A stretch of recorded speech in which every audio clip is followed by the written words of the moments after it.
मुझे बताया कि आपने फ़ौरन पुलिस के आला अहदेदारों से बातचीत भी की।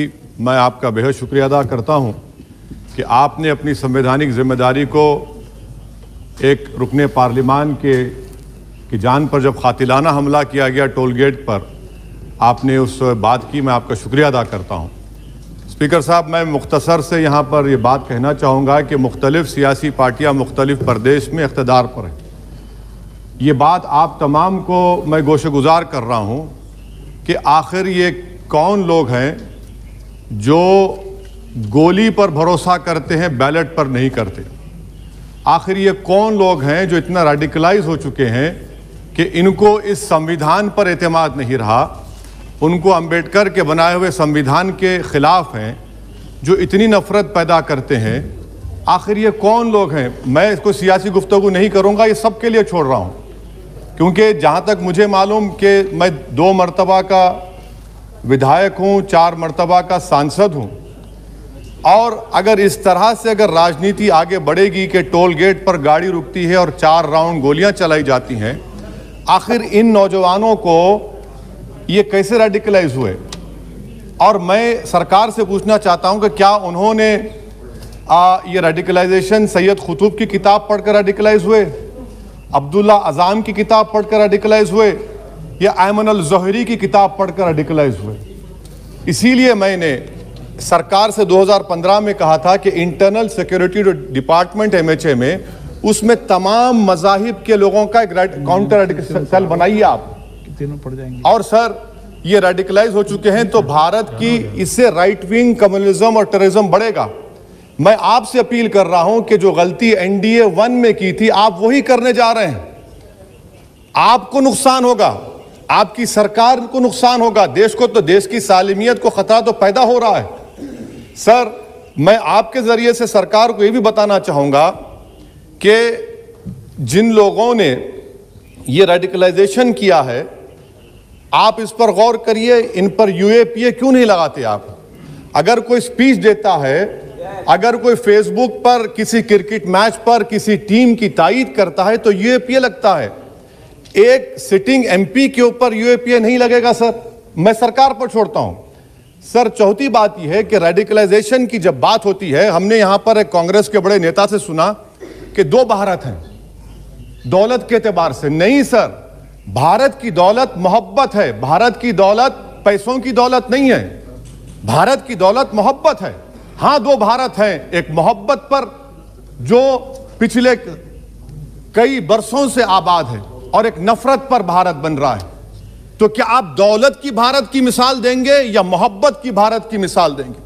अगर मोहब्बत की भारत की मिसाल देंगे तो उसमें आपको मेरी जबान को रोकने के लिए गोली चलाने की जरूरत नहीं है।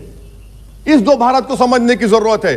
सर, खत्म सर, मुझे खत्म सर सुनिए सर, मैंने करीब से 6 फीट से गोलियां देखी, मुझे बोलने दीजिए सर। हो सकता है कि कल दिन ना देखूं मैं। अगर मैं यहां पर नहीं बोलूंगा तो कहां बोलूंगा सर? आप मुझे प्लीज बोलने दीजिए।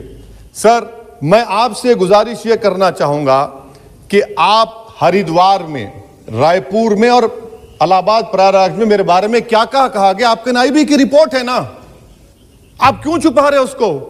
देखिए, मैं मौत से नहीं डरने वाला हूं, हम सबको जाना है इस दुनिया से, बल्कि मैंने कह दिया कि मैं इस वतन में पैदा हुआ, मेरी मां की कोख से तो जमीन पर लिटाया गया। जब मेरी आंख बंद हो जाएगी तो इंशाल्लाह औरंगाबाद की जमीन मुझे दफनाया जाएगा। मगर मैं आपसे अपील करना चाह रहा हूं सरकार से सर, कि जो कुछ बातें की गई हैं उसको देखिए। मैं Z कैटेगरी सिक्योरिटी नहीं चाहिए मुझे, मैं हरगिज नहीं चाहिए मुझे। मैं 94 से पॉलिटिक्स में हूं, मैं आजाद जिंदगी गुजारना चाहता हूं। मैं घुटन के साथ जिंदा नहीं रह सकता इस दुनिया में। मुझे जिंदा रहना है तो अपनी आवाज उठाना है, मुझे जिंदा रहना है तो सरकार किसी के उनके खिलाफ बोलना है, और अगर गोली लगती है तो मुझे कबूल है, मगर मैं घुटन की जिंदगी नहीं गुजार सकता सर। मेरा मानना यह है कि संविधान में अगर देश के गरीबों को, मजलूमों को, अल्पसंख्यक समाज को सिक्योरिटी मिलेगा तो मुझे मिलेगी। सर, आपकी चिंता हमें है ना सर, मैं सिक्योरिटी दे रहे हैं सर आपको नहीं सर। देश के गरीब बचेंगे तो मैं बचूंगा। ओवैसी की जान इखलाक पीलू से बढ़कर नहीं है सर। ओवैसी की जान उस वक्त बचेगी जब गरीब की जान बचेगी। इसीलिए मैं आपके जरिए सरकार से अपील करना चाहूंगा कि सर, इस नफरत को खत्म करिए, इस नफरत को खत्म करिए और इस पर आप गौर करिए। मैं नहीं लूंगा सिक्योरिटी, मैं जेड कैटेगरी नहीं चाहता हूं सिक्योरिटी।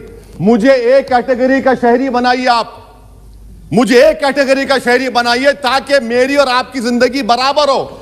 जब देश के प्रधानमंत्री पर सिक्योरिटी ब्रीच हुआ, अपोजिशन की तरफ से मैंने कहा था कि गलत हुआ, सब सेकुलर पार्टी के लोगों ने कहा कि ओवैसी तुम क्यों बोले। मैंने कहा नहीं, देश का प्रधानमंत्री मेरा है, सिक्योरिटी ब्रीच हुई तो एक्शन लेना चाहिए।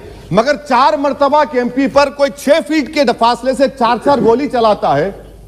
मुझे मौत है, हम सबकी मौत है, मगर मैं इन गोली चलाने वालों से डर कर खामोश नहीं बैठने वाला हूं।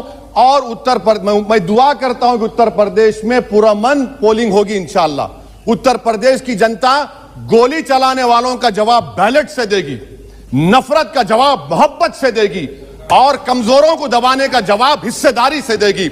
मेरी आपसे गुजारिश है सर कि मुझे जेड कैटेगरी नहीं चाहिए, मैं रिजेक्ट करता हूं। आप इंसाफ करिए सर, उस पर यूएपीए लगाइए। और इनके दिमाग कौन है?